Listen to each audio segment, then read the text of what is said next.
What's up, everybody? I've got the deck list from the top 16 Oceanic Regional License Exam, and I gotta say, I had an absolute blast casting that match.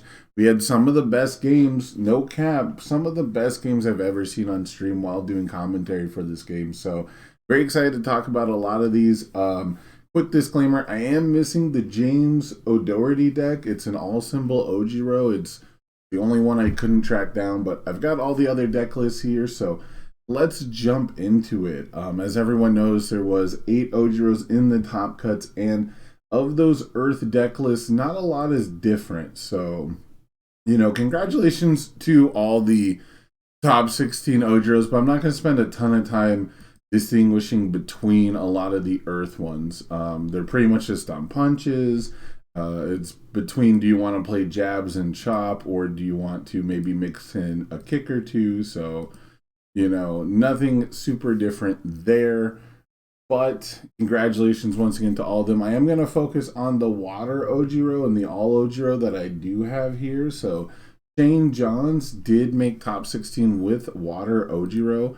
This one's a very cool deck. We've got basically a range package with some karate chop and little card pull clogging action. We saw this deck do tons of work with outdrawing Student of the Art, and that's a big part of the water version. You get a more balanced approach. We see a lot more cards. It's not like closer to the minimum.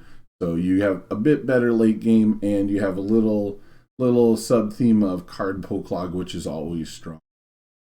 And then we have the all symbol that I do have, which is a combo weapons deck, playing a ton of the Eraserhead 2 starter deck attacks. We saw this one on stream in a game 3 situation versus an Eraserhead, and the ability to ignore progressive difficulty with cards like Binding Cloth Whiplash was a huge part of that game plan, at least in that matchup. So very cool to see the Flex Your Might play, and it's also running a Sugar Rush power up, which is an action card that sometimes people forget Ojiro can play on 2 of his symbols.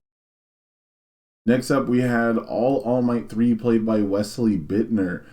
This is not a deck I was expecting to see, not the symbol at the least I was expecting to see this deck on, but Silver's Competitor is a really cool wrinkle to this deck. Requiring the rival to draw a card is a benefit for All Might 3 in a lot of situations. So this one rocking the Valiant Assault, just tons of card draw. Final Smash we've seen all over this new set 4 format, and of course, Capture Evildoers can never be slept on in a format where momentum is extremely important. So I wouldn't be surprised to see too many people pick this deck up. I think a big part of the reason to play the All symbol is this card showing off. All Might 3 can activate this, and so can a lot of the punches. A lot of these attacks can activate this enhance basically by themselves, where E-commit, if your attack speed or damage is at least double it's printed, doesn't count towards progressive for the rest of the turn. So very, very powerful piece there. Next up, we have Toga 1, who I didn't think had the juice, but this deck was played very well all weekend. Got to see it on stream a couple times. It sees a lot of the same life attacks that we've seen pretty much forever, but it does have Funny Punch mainboarded, a lot of mid attacks here, and the big thing about this deck was carbo loading. Carbo loading did tons of work, and it was really good at punishing the 6 hand size decks that are down to play out their whole hand and say, well, you can't deal 30 damage. It's incredibly easy to deal 30 damage when you have 2 carbo loadings out. Next up, we have Good Momo played by Travis Tangeman.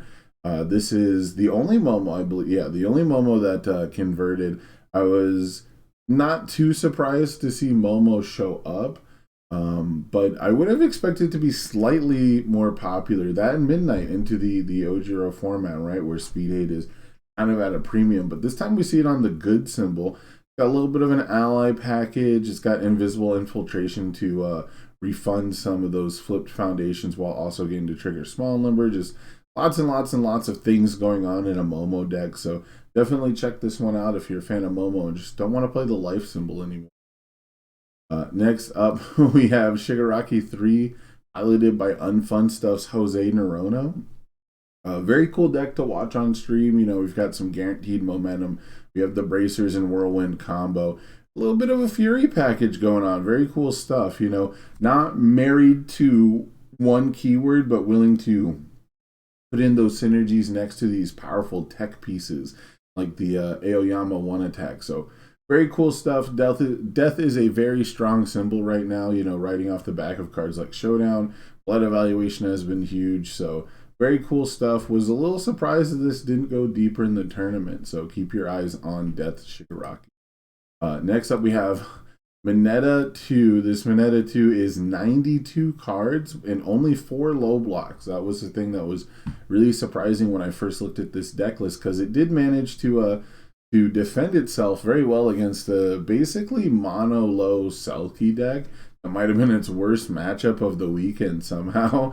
And we have a lot of ways to deal with that, right? We don't need lows because we have Faith Shield, we have Wall Clean, we have Zone Changing, we have more zone changing. So actually getting attacked by a low zone didn't happen too often, probably. And if it did, we had plenty of ways to potentially block those cards, right? We still had ways to block with a mid block and take no damage. So very, very cool stuff.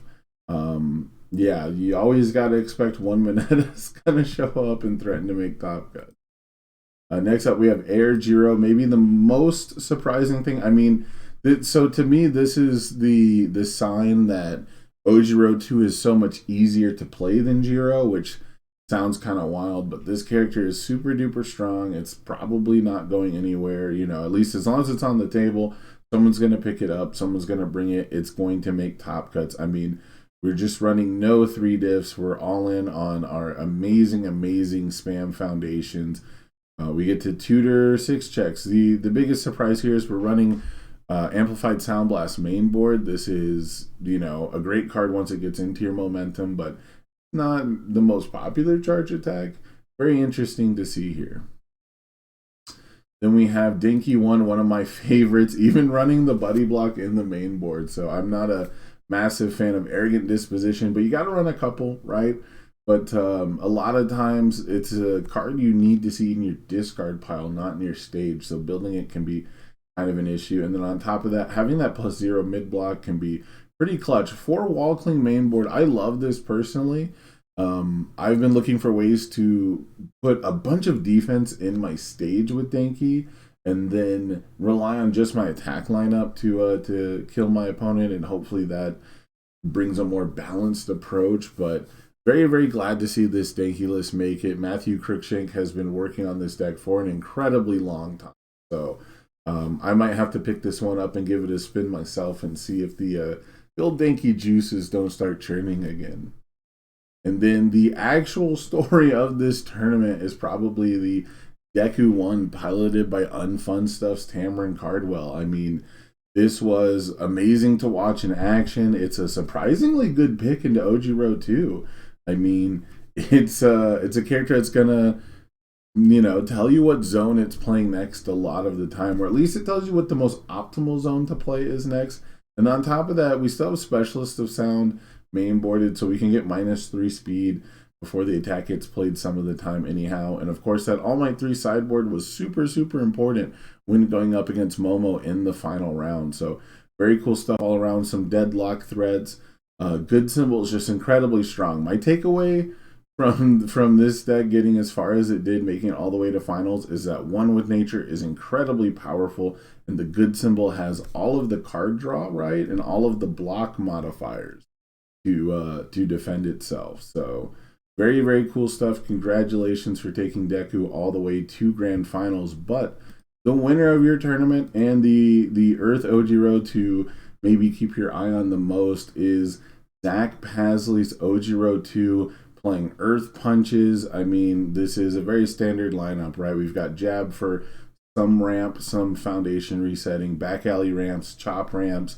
Every one of these cards either draws a card or ramps or does both. Missouri Smash does both, Back Alley Haymaker does both, Hardened Jab does both. The only one that doesn't is Texas Smash, which counts for tons and tons and tons of damage. So very, very cool stuff here. The only thing I would say, the only thing that's interesting here is if you were afraid of the Eraserhead matchup, you might want to pack in a little more Deadlock mainboard, right? Like, we do have 3-1 with Nature because we don't need 4. We have a minimum 50 deck size and plenty of card draw. So The only iteration I could maybe say is going forward, if people are down to, really focus on that Eraserhead matchup, you might want to have some more deadlock or late game threats. But I mean, we saw the all symbol overcome an Eraserhead from the sideboard. No Eraserheads, no starting character Eraserheads made it into top cuts anyway.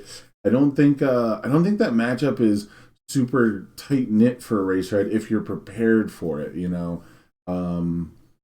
I think that the matchup still can kind of go Ojiro's favor if you think it's gonna be a free win and they are prepared to bring more copies of Seizing for that interaction, more copies of Deadlock threats, maybe a pull no punches here or there. That's been what really works for me in my testing for that matchup. But Zach was able to ride the Ojiro wave all the way to finals, didn't slip up a single time, managed to always have it really, and it wasn't turn two squashes every time. It was a measured approach. He was a lot more patient than I probably would have been as Ojiro. We saw some times where Ojiros were kind of playing out their whole hand, maybe a little bit in frustration, not having the crazy nuttiest turn two hands and still kind of going for it. That is a big appeal to this character, is how fast he can jump on you. But Zach was able to navigate those waters perfectly.